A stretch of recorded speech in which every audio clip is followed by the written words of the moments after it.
Bien maintenant que vous avez fait un edit field, que vous avez transformé vos données, que vous les avez triées correctement, eh bien vous allez peut-être vouloir faire une opération de limite du nombre de lignes retournées. Par exemple, pour faire un top 10 de vos clients. Ben, pour faire ça, il faut utiliser le node limite de n8n et on va voir ça tout de suite. On va couvrir l'ensemble des possibilités très simples qu'offre ce node. Le node limite, il sert, comme son nom l'indique, à limiter le nombre d'enregistrements qu'on veut avoir en sortie, c'est-à-dire le nombre de lignes que l'on veut voir apparaître. On va aller dire, moi, on va récupérer les clients de la table SAP, on va faire nos modifications de nom de colonne, ensuite on va aller trier tout ça par chiffre d'affaires, et ensuite on va aller mettre un stop, on va récupérer simplement les 45 premières lignes, donc le top 20. J'espère que c'est clair. Donc je lance mon workflow. Pour la forme, je vous rappelle comment ça marche pour ceux qui n'ont pas vu les premières leçons. Ici, c'est des mocking data, donc c'est une génération d'une fausse table SAP.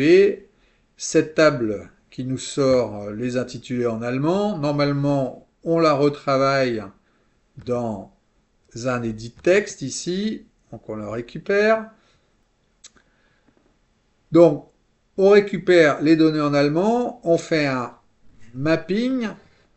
Ce mapping, c'est de récupérer les en-têtes de colonne que l'on a ici et de les mettre en français. Et par la même occasion, d'aller récupérer, de faire des changements de typologie, donc ce qui vient en texte, de le mettre en nombre. Donc voilà, on a notre résultat ici de notre table. Et ensuite, là, je fais un rappel sur les précédentes leçons. N'hésitez pas à aller les voir. C'est beaucoup plus détaillé. Ici, on trie nos données. On les trie vers quoi? Vers le total. Donc le chiffre d'affaires total ici. Et on les trie sous forme descendante pour avoir les principaux chiffres d'affaires en tête. Et là, on va utiliser le node aujourd'hui, le node limite. Ok? Donc en fait, là, vous pouvez faire, vous avez mis le nombre maximum, donc vos 3 premiers clients, et là, vous dites, bah, c'est lesquels? C'est les premiers ou les 3 premiers clients ou les 3 derniers clients? Donc voilà, pour le coup, nous, ça va être les 3 premiers clients. On exécute le step, et vous avez les 3 premières lignes avec vos 3 premiers clients. Rien de bien compliqué.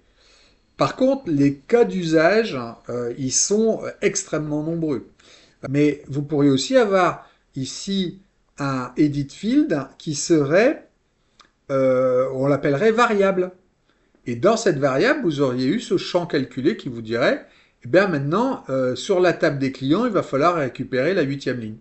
Prenons par exemple celle-ci, si je vire ça, et que je vais mettre ça, c'est 94 lignes que ça va me sortir. D'accord? J'espère que vous comprenez l'opération. Voilà, j'espère que le format vous convient, j'espère que ça a été relativement clair. On a pu revoir l'ensemble des nœuds principaux et voir ce nouveau nœud de limite. N'hésitez pas à mettre le pouce vers le haut ou vous abonner pour des nouvelles vidéos qui pourraient vous intéresser. Je vous souhaite une bonne soirée et à la prochaine fois.